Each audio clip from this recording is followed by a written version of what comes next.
Well, hello and welcome back, my friends. Thanks so much for tuning in.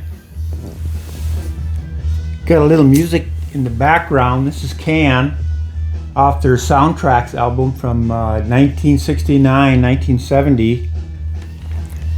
I just got this from Elusive Disc. It was on sale for like 15 bucks, so picked it up finally. One of those records I didn't own before. So what we're going to do today is it's kind of like, best 10 sounding, 10 records I played the most. Because the last video that I did, which was very popular, I want to thank everybody for watching that video and for liking the video and putting comments on there. You know how much I like to have comments. And please comment on this video if you like it. Let me know what you thought was good. Let me know what the records you loved, all that kind of stuff. I like talking about records on the comments, so please do that. So I was thinking about, because I had some comments last time, folks are saying, Ron, I love these kind of videos. You've got to have more records. Just show some more records that you think are great, that you love, that you play a lot, that kind of thing. So I was thinking about it and I said, what are those records that when you bought them, you got obsessed by the record? You know, you went downtown on a Saturday, you got 3 records, you came home, you listened to all 3, and then for the next 5 weeks, it was just that one record you put on every day. You just couldn't stop playing it. The other ones got on once in a while, but that other one every day, twice a day, 3 times a day, you're listening to that record. So, of course, the most played record video, there's going to be some of those in there, but we're not going to double up on anything. I've got some new records to talk about. Black Sabbath, when this came out in '73, this was on the turntable all the time. And I got a nice reissue by the Castle label, which is out of the UK. This from the original master tapes. They remastered it, put it on a nice gatefold record. Really, really good sounding record on that Castle label from about 2012, I think. And we got the B-52s, Planet Claire. This is a record that I played a lot, Planet Claire, and then I played the other side to be Lava. And when my son was young, my oldest boy, I put this record on. I put it on so much, he knew all the words to it. He'd get up, he'd dance, and he would sing all the words to the song. And then, of course, later on, years later, now I asked him about it. He has no memory of it. Of course, he was about 3 years old when he was doing that. And I still listen to that record all the time. Here's a record I bought 1970 when it came out. Clearwater Revival, CCR, Creedence, Clearwater Revival. This is their LP Cosmos Factory. And this is a record that, again, when I bought it, I was young. I didn't have a lot of big record collection. I played it all the time. And CCR was one of my favorite bands back then, and I just loved this record. Of course, about that same time, Alice Cooper's School's Out came out. And again, this is another record I really loved. And School's Out and Alma Mater, and you got Gutter Cats on here versus the Jets, and you got Looney Tunes and My Stars, Public Animal number 9. What a bunch of great song. What a great songwriter Alice Cooper is and was at this time. Now this is a Friday Music reissue, and it comes on a nice big gatefold cover. And I've had the versions of School's Out by Alice Cooper. I've had it with the Panties. I've had the OGs. I've had the Japanese OG. This is by far the best sounding version that I've found. And it's the nicest packaging as well. By Friday Music. Now we've got the Cure Acoustic Hits. This is a fairly new record. I only bought this a few months ago. But this is the current one that's hard to get off the turntable. It's always on. If I look at what I want to play, this is the one I go to. I just love those acoustic instrument, the types of records like this.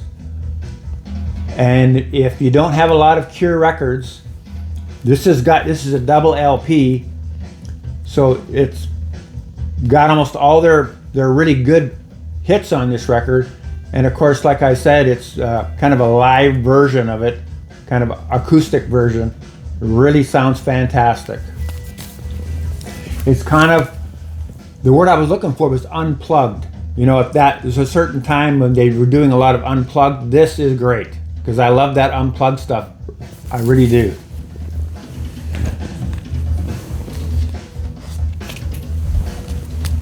Then we get to Elvis Costello, Get Happy. And the thing about this record was, when I bought it, fell in love with it. It's like one of those old Beatle records. It's got 10 songs per side, and it's hit after hit after hit. Every song on this record is great.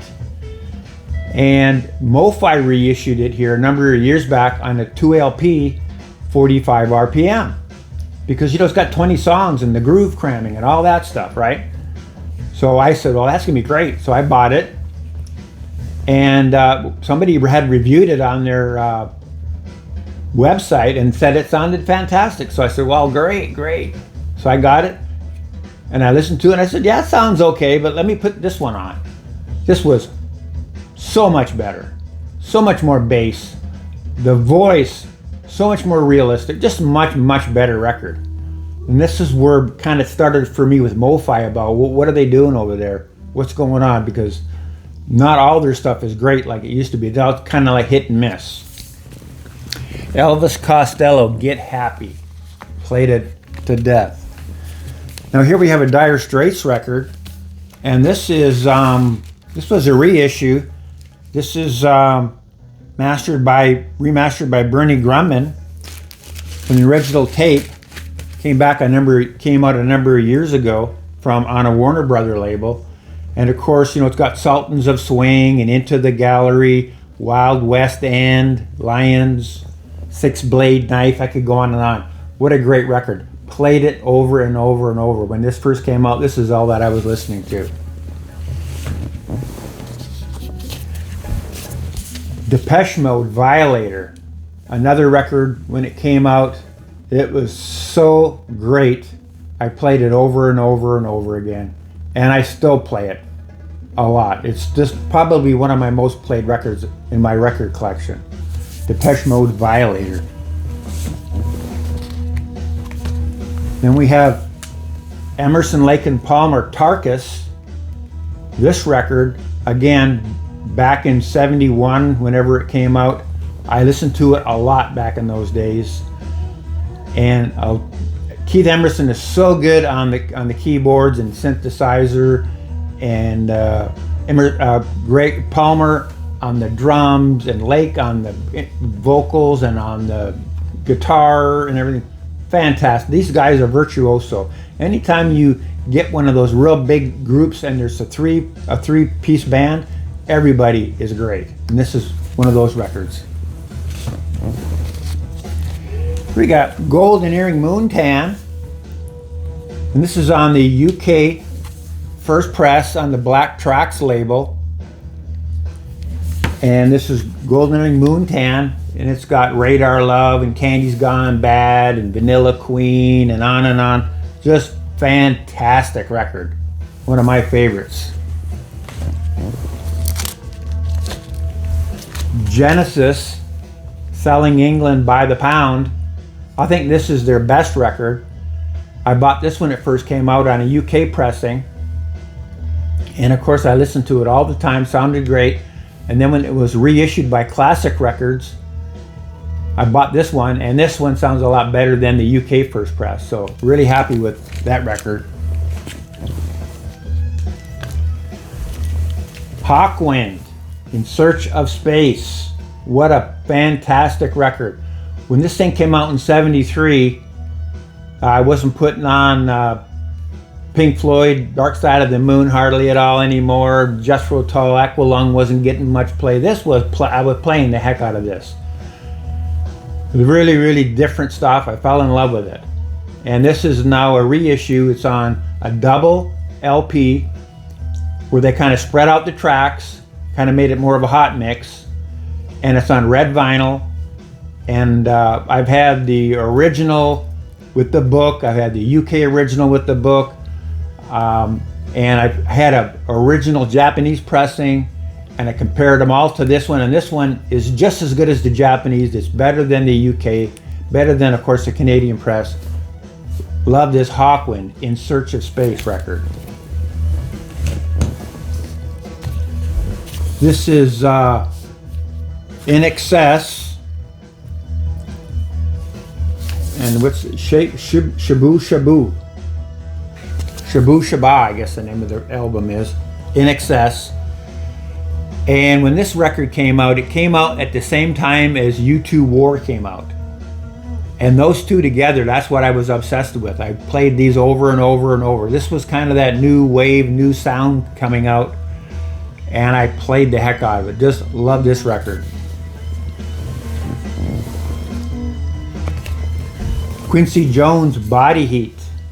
This is one of those records I played a lot because it just sounds beautiful on the turntable.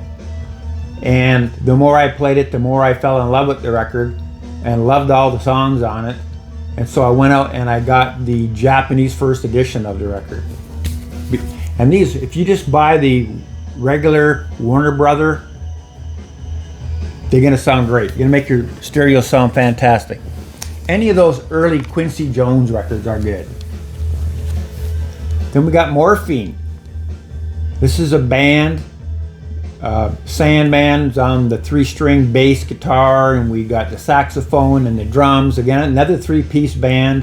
Songwriting is so good on this, and the songs, the melodies, the musicianship is fantastic.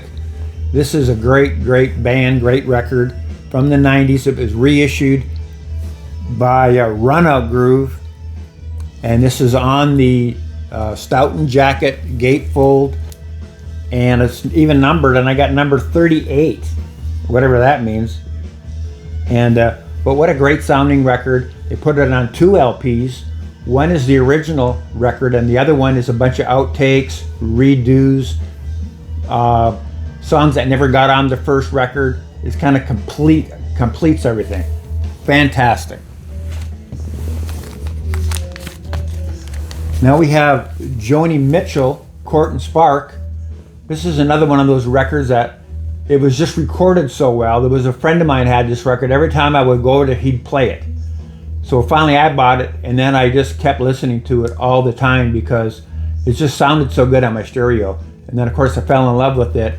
And then when it was reissued by Rhino and pressed at RTI, remastered by Kevin Gray, all that stuff that Rhino and pressed at RTI back around 2012, it's all the best of the Warner Brother records ever made. The Van Morrisons, all that stuff, the Joni Mitchell, the ZZ Top, all those records were better. And they even put Alice Cooper, Billion Dollar Babies out, and it is amazing. The artwork, the covers, the record, the remasters is all state of the art. The best it'll ever be probably, because they had the original master tapes and remastered by Kevin Gray. Unless they can redo that at some point, these are going to be the best ever. Then we got 9 Inch Nails, Pretty Hate Machine. This is another one of those records. Wore it out, and nothing else was getting much play time, Boot Sauce and different things I was listening to at the time. But this, I had it on the cassette in the car, and I played it over and over and over again. Love that record. Nirvana, Nevermind. Yeah, I had the original, and I really loved the bass on the record. It really had a lot of fidelity on this record, and I used to play it and fell in love with the record. And then when it was reissued by Original Recordings Group, ORG, they put it on blue vinyl, and so I bought that. And this is, remastered by Bernie Grumman now, so this is a really good sounding version of the record. Really love it. Nazareth, Razmanaz. Boy, I played the heck out of this. Played it all the time. It's got some really hard rocking songs. It's got some bluesy songs. It's got, Razamanaz, which is that real hard rocker, and then it's got Alcatraz, Vigilante Man, kind of bluesy song, and Woke Up This Morning. Yeah, Woke Up This Morning, my dog was dead. Man, that's blues right there. This is just a great record, and I love this. I got a reissue now. It was redone by Black on Black out of the UK.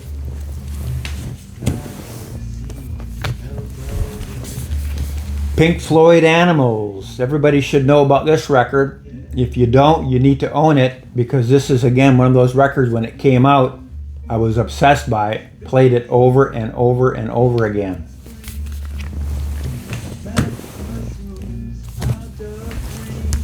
Porcupine Tree, Fear of a Blank Planet. Another one of those bands I really didn't know about. I was a little bit late to the party, and then when I started buying these records, that's all I would listen to. I recorded them on a CD, and then I played them on my car all the time, back and forth to work. It's all I would listen to was this. And of course at home I'd play it a lot. Really, really love this Porcupine Tree.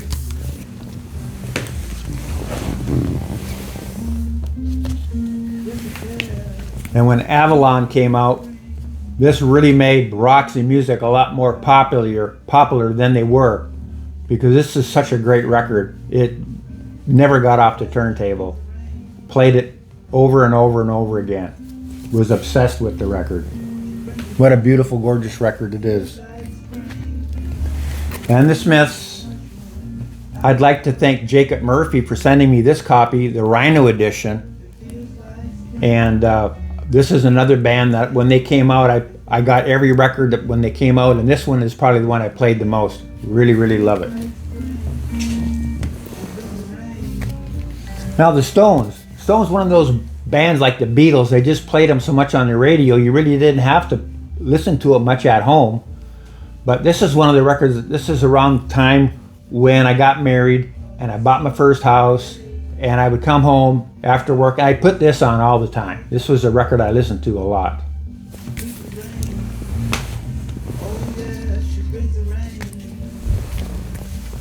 Another one of those records, when it first came out, it just never got off the turntable. It's like a lot of those Steely Dan records. When I bought them, I played them all over and over and over again. But this is probably the one I played the most of any of them. Just one of my favorite Steely Dan records. Great. TRex, The Slider. Here's another great record by TRex, and this is on the Japanese first edition. Again, when this came out, about the same time as Audience House on the Hill was out. That's like the two records I played over and over again all the time on my turntable.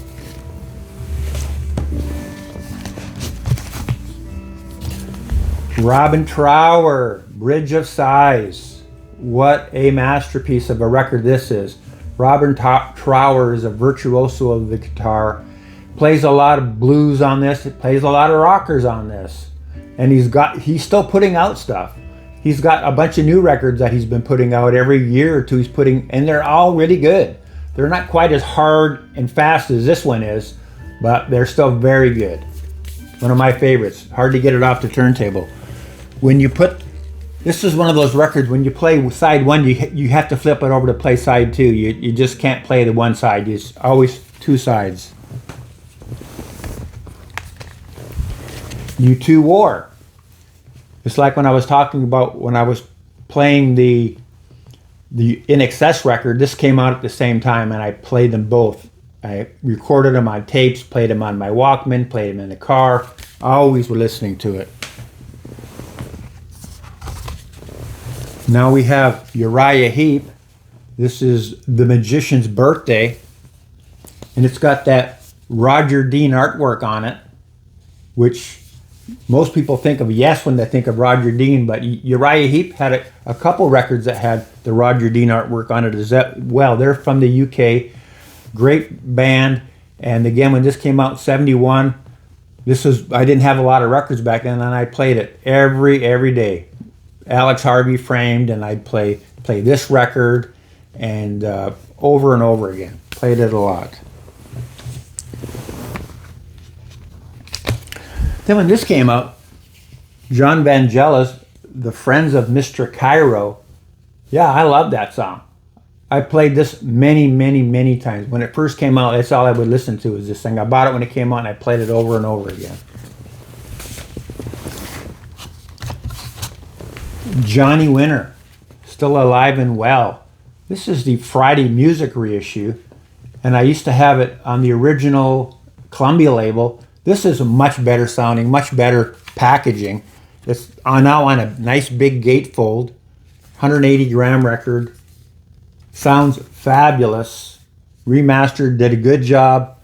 And again, this is one of those records, if you haven't heard of Johnny Winter and you put this on your turntable, it'll be really hard to get it off, and you're going to have to flip it over and listen to the other side. Fantastic. And then we're down to Z. So we got Frank Zappa, Apostrophe.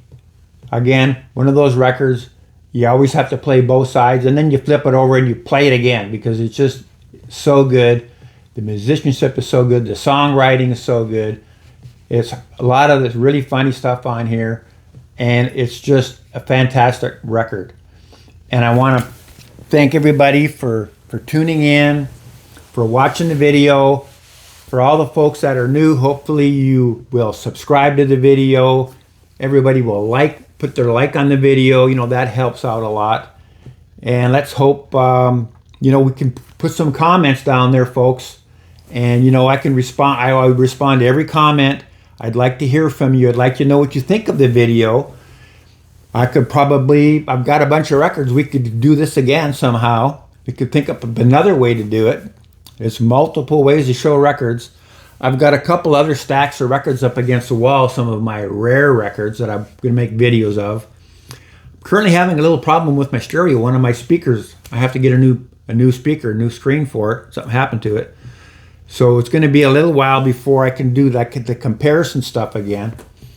I wanted to do the Norah Jones record, but I really wanted to listen to it one more time. I know what my thoughts are on it, but I really wanted to listen to it that one more time. I put the record on, and I'm like, how come the one speaker's not working properly? So yeah, we're working on getting that fixed, and I'll keep you up to date on it.